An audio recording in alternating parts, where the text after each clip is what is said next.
A rising talent, a tragic accident, and finally one of the greatest comebacks in history of motorsports and Formula One.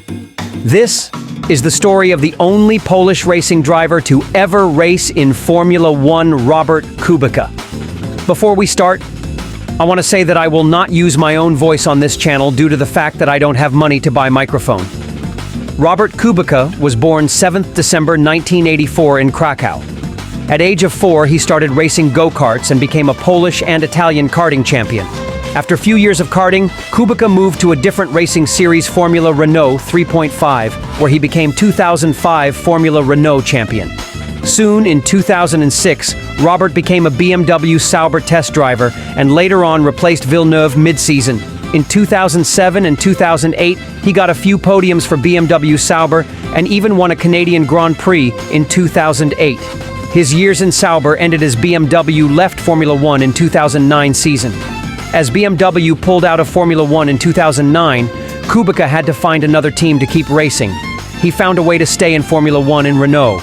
In 2010, Kubica moved to Renault, where he had one of, if not his best lap during 2010 Monaco Grand Prix. He ended that race on P3 and stood on podium alongside Sebastian Vettel and Mark Webber.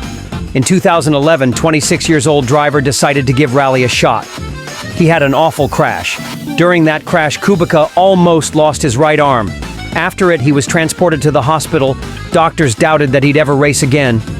2 years after the accident, he managed to return to rallying.